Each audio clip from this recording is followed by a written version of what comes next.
आइए दोस्तों, आज हम इस वीडियो में ये सीखेंगे कि आप कैसे किसी एनबीएफसी यानी कि नॉन बैंकिंग फाइनेंशियल कंपनी के खिलाफ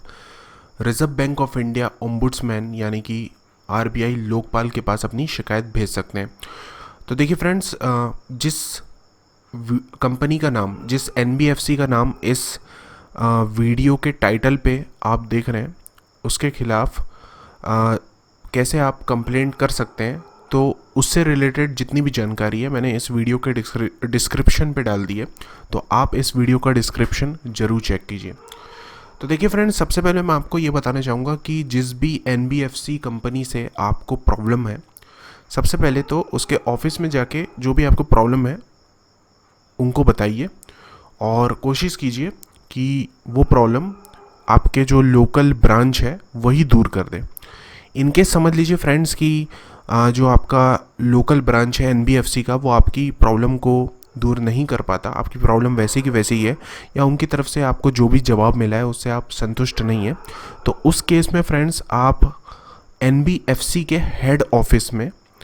अपनी शिकायत भेज सकते हैं। तो देखिए फ्रेंड्स, जिस कंपनी का नाम आप इस वीडियो के टाइटल में देख रहे हैं, उसके हेड ऑफिस का जो वेबसाइट है या कॉन्टैक्ट डिटेल्स है मैंने इस वीडियो के डिस्क्रिप्शन पे डाला है। तो आप इस वीडियो का डिस्क्रिप्शन चेक कीजिए, और अगर आपका जो लोकल ब्रांच है उस एनबीएफसी का आपकी परेशानी नहीं दूर कर पा रहा है, तो आप उनके हेड ऑफिस में अपनी शिकायत भेजिए, ईमेल के थ्रू, या फिर फ़ोन कीजिए, या फिर आप लेटर डालिए। और फिर फ्रेंड्स, आप उनको कुछ दिन का समय दीजिए आपकी शिकायत पे काम करने के लिए। जैसे समझ लीजिए फ्रेंड्स कि कुछ दिन बीत जाते हैं, जैसे समझ लीजिए 15 दिन बीत जाते हैं, या फिर समझ लीजिए 1 महीना बीत जाता है और आपकी प्रॉब्लम वैसी की वैसी ही है, या फिर आपको जो जवाब मिला है उनके हेड ऑफिस से उससे भी आप संतुष्ट नहीं है, तो उस केस में अब अपन जाएंगे reserve bank of India ombudsman के पास, यानी कि लोकपाल की सहायता लेंगे। तो देखिए फ्रेंड्स, लोकपाल से रिलेटेड पूरी जानकारी मैंने इस वीडियो के डिस्क्रिप्शन पे डाली है, तो इस वीडियो का डिस्क्रिप्शन एक बार ज़रूर चेक कर लीजिए।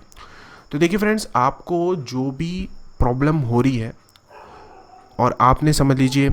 लोकल ब्रांच में भी कांटेक्ट किया, हेड ऑफिस में भी कांटेक्ट किया एनबीएफसी के, और आपकी प्रॉब्लम नहीं दूर हुई, तो अब आप अपनी शिकायत रिजर्व बैंक को भेज सकते हैं। उसके लिए आपको ये देखना होगा कि आपका जो स्टेट है वो कौन से लोकपाल के अंडर में आता है। तो देखिए फ्रेंड्स, जैसे समझ लीजिए मेरा जो स्टेट है मध्य प्रदेश स्टेट है मेरा। तो देखिए मध्य प्रदेश स्टेट में अगर समझ लीजिए कोई एनबीएफसी है और उसके खिलाफ अगर मेरे को लोकपाल के पास अपनी शिकायत भेजनी है, तो उस केस में मेरी जो शिकायत जाएगी वो मुंबई के एड्रेस में जाएगी। तो देखिए यहाँ मुंबई के रिजर्व बैंक ऑफ इंडिया का पूरा एड्रेस दिया हुआ है, ईमेल आईडी दी हुई है, फैक्स नंबर दिया है, टेलीफोन नंबर दिया है, और यहाँ पर उनका एड्रेस दिया हुआ है। तो इस एड्रेस पे आप लेटर भेज सकते हैं, या फिर फैक्स कर सकते हैं, या फिर आप ईमेल कर सकते हैं, या फिर टेलीफोन कर सकते हैं। एक बात का ध्यान रखिए, अगर आप इनको लेटर भेजते हैं या फिर फैक्स करते हैं या फिर ईमेल करते हैं, तो आपने जो शिकायत हेड ऑफिस में भेजी थी उसकी एक कॉपी इनको ज़रूर भेज दीजिए, ताकि इनको भी मतलब आरबीआई वालों को भी ये मतलब क्लियर हो जाए कि आपने उनको कंप्लेंट करने से पहले एनबीएफसी की लोकल ब्रांच को या फिर उसके हेड ऑफिस को रिटर्न में अपनी शिकायत दी थी, पर उस पर कोई भी काम नहीं किया गया है।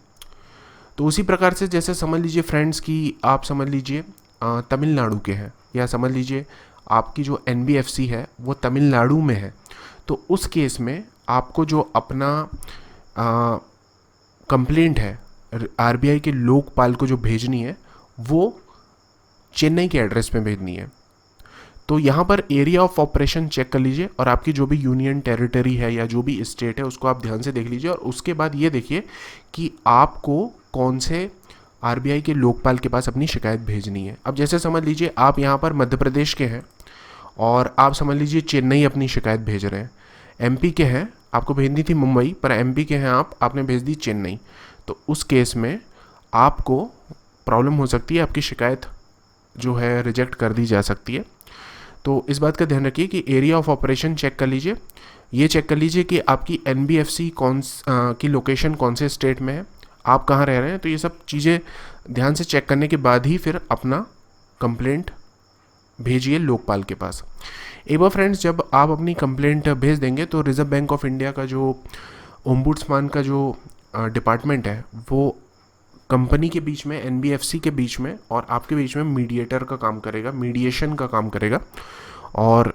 कंपनी जो भी आपको जवाब देगी उसकी एक कॉपी RBI के पास भी जाएगी और RBI अपने रूल रेगुलेशन के हिसाब से देख लेगा कि जो कंपनी ने आपको रिस्पांस दिया है या कंपनी ने आपकी प्रॉब्लम दूर की है कि नहीं। तो फ्रेंड्स मैं आपको बताऊंगा 95% केसेस में RBI का जो लोकपाल है आपको जो कंपनी से प्रॉब्लम हो रही है उसको दूर कर देगा। पर जैसे समझ लीजिए फ्रेंड्स कि वो नहीं दूर कर पा रहा है और आप अभी भी संतुष्ट नहीं है अपनी कंपनी के रिप्लाई से या फिर जो भी उनने आपको रिजोल्यूशन प्रोवाइड किया है उससे आप संतुष्ट नहीं है, तो उस केस में फ्रेंड्स अब आप अपीलेट अथॉरिटी को कांटेक्ट कर सकते हैं। तो देखिए friends, reserve bank of India की जो ओम्बुड्समैन स्कीम है नॉन बैंकिंग फाइनेंशियल कंपनीज़ के लिए, उसका अपीलेट अथॉरिटी का जो एड्रेस है वो है मुंबई का। तो देखिए ये यहाँ पर मेंशन्ड है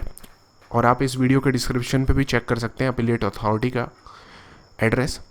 तो फ्रेंड्स अपीलेट अथॉरिटी के पास भी आप अपनी शिकायत भेज सकते हैं अगर नॉर्मल जो RBI के जो लोकपाल के डिपार्टमेंट है वो आपकी प्रॉब्लम नहीं सॉल्व कर पाते तो, या फिर मतलब जो आपको कंपनी से जवाब मिला है या रिजोल्यूशन मिला है उससे आप संतुष्ट नहीं है तो अपीलेट अथॉरिटी को आप कांटेक्ट कीजिए और बहुत हाई चांसेस है कि आपकी जो भी प्रॉब्लम है NBFC से वो दूर कर दी जाएगी। तो फ्रेंड्स मैं आशा करता हूँ जो मैंने डिटेल्स इस वीडियो में दी है उससे आप संतुष्ट हैं, और अगर आपको ये वीडियो पसंद आया तो लाइक कीजिए, शेयर कीजिए, सब्सक्राइब कीजिए। Thanks for watching.